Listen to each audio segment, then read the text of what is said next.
Bismillahirrahmanirrahim. Assalamualaikum warahmatullahi wabarakatuh. Pada kali ini kita akan mendengarkan nasihat dari Dr. Fahrudin Faiz.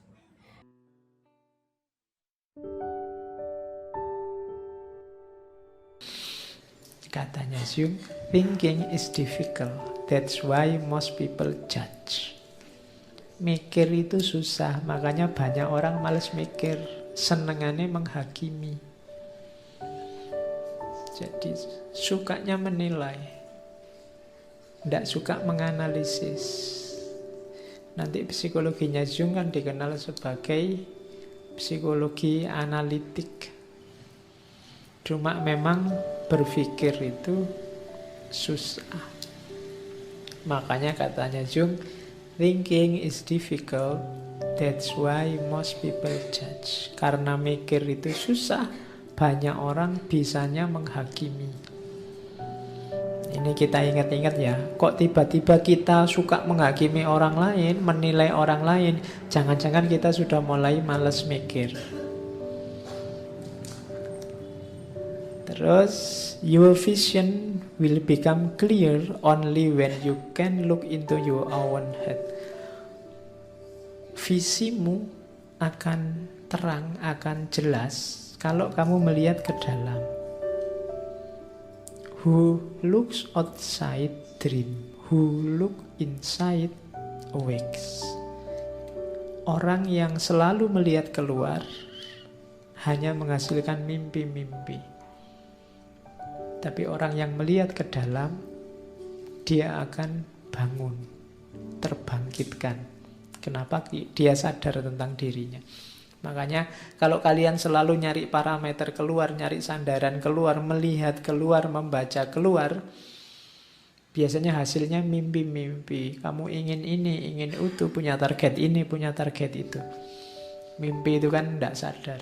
Tapi kalau kamu masuk ke dalam, yang terjadi kebalikannya, kamu akan bangun. Kamu akan ngerti siapa kamu, apa tugasmu, apa yang harus kamu lakukan, dan apa yang jangan kamu lakukan. Maka who look outside dream, who look inside awakes. Siapa yang melihat keluar akan bermimpi, dan siapa yang melihat ke dalam akan terbangun.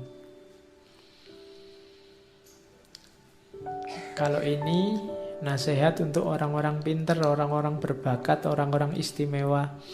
Dan kalian semua adalah orang istimewa. Tidak ada orang yang tidak istimewa. If you are a gifted person, it doesn't mean that you gain something. It means you have something to give back.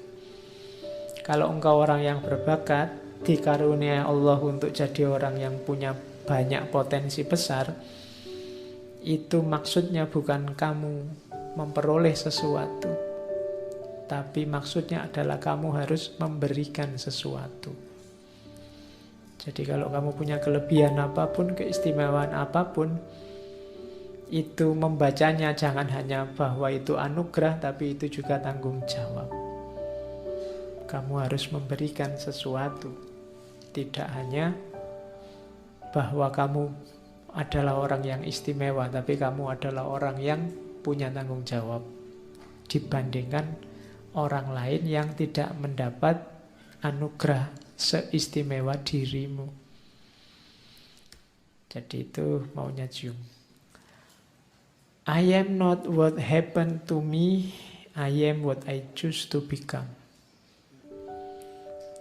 Jadi kamu ingin jadi apa? Pilihlah. Target mulai sekarang, bentuk mulai sekarang. Jadi tidak usah galau dengan yang terjadi hari ini. Pak, kalau saya kayak sekarang hidupnya kayak gini, apa bisa saya nanti jadi orang besar? Bisa. Karena you adalah what you choose to become. Kau adalah apa yang kau pilih untuk menjadi. Kamu ingin jadi apa? Bisa. Ingin ngerti filsafat, saya ingin mendalam sekali filsafat, bisa. Tapi saya baca satu buku aja sudah puyeng, Pak. Liu baca banyak buku aja. Iya, salahmu sendiri baca satu buku, mending baca banyak buku sama-sama puyengnya tapi kan bacaanmu banyak. Kamu pasti bisa. Apa sih yang tidak bisa? Wong potensimu sama dengan yang diberikan pada orang-orang besar, filosof-filosof besar, ulama-ulama besar. Kamu punya waktu yang sama dengan mereka 24 jam. Kamu punya kapasitas yang sama dengan mereka, punya akal yang sama, punya panca indera yang sama, punya rasa dan intuisi yang sama. Cuma mungkin mengelolanya saja yang berbeda. Maka kelolalah secara baik, pilihlah jadi orang baik. Nah, kalau ingin jadi orang baik ada jalan mudah, antara lain apa? Teman. We may think that we fully control ourselves. However, a friend can easily reveal something about us that we have absolutely no idea about. Kita mungkin berpikir bahwa saya itu sadar Pak, mengontrol hidup saya, semuanya aman, beres, sudah tak kontrol. Tapi temanmu bisa menunjuk satu hal dengan mudah apa yang kamu tidak paham tentang dirimu. Kadang-kadang temanmu bisa ngomong, kamu itu kalau ngomong sinis loh. Itu yang ngerti temanmu, bukan kamu. Kamu merasa ngomongku biasa-biasa saja kok. Temanmu yang tahu. Jadi maka kamu butuh teman, kamu butuh sahabat untuk bisa semakin baik. Karena kita ini terbatas, ternyata setiap orang punya ketidaksadaran yang sangat banyak. Orang lain mungkin bisa mengungkap sedikit banyak ketidaksadaranmu. Kamu kalau pidato itu mesti ada DM-nya. Satu kalimat DM-nya 3 kali. Itu kan temenmu yang ngerti. Kadang-kadang kan bolak-balik itu kan kamu tidak sadar. Tapi temenmu bisa mengingatkan. Mbok nggak usah terlalu banyak sekali-kali ganti A misalnya. Ya, itulah gunanya teman. Jadi saling menasehati. Ini yang menurut saya spiritual. We have forgotten the age-old fact that God speaks chiefly through dream and vision. Kita sekarang tidak akrab lagi sama Tuhan. Kenapa? Kita banyak lupa bahwa di masa lalu Tuhan itu biasanya berkomunikasi dengan kita lewat mimpi dan vision. Vision itu pandangan-pandangan, pencerahan-pencerahan. Kenapa kita tidak menguasai lagi wilayah dreams, wilayah vision, penglihatan? Tercerahkan. Kita lupa caranya. Itu yang membuat kita tidak komunikasi lagi sama Tuhan. Tuhan jadi jauh. Kita tidak nyambung lagi sama Dia. Kita tidak bisa ngobrol lagi. Kenapa kok Tuhan tidak ngomong ke kita? Karena kita juga tidak nyapa Dia. Atau jangan-jangan Tuhan setiap hari ngomong, tiap hari menyapa kita. Cuma kita tidak bisa membaca. Nggak bisa menangkap. Kita lupa nenek moyang kita dulu, para nabi zaman dulu, para ulama, para aulia itu bisa langsung berkomunikasi. Kalau bahasanya Jung, through dreams and vision, melalui mimpi-mimpi, melalui visi-visi. Visi itu lewat intuisi yang saya bilang tadi. Tiba-tiba ada pandangan, oh iya ini mungkin yang baik itu visi namanya. Sumbernya pasti dari Allah. Maka ayo menghidupkan lagi wilayah-wilayah kedalaman sehingga kita bisa menyapa bersama dengan Tuhan. The word happy would lose its meaning if it were not balanced by sadness. Kata-kata bahagia itu tidak akan bermakna kalau tidak diimbangi oleh kesedihan. Kebahagiaan itu jadi bermakna kalau ada kesedihan. Kalau hidupmu 100% bahagia, bahagia itu tidak ada nilainya. Mungkin tidak jadi bahagia. Kalau bahagia terus, itu ya bahagia itu berarti kan terus biasa. Tidak lagi jadi bahagia.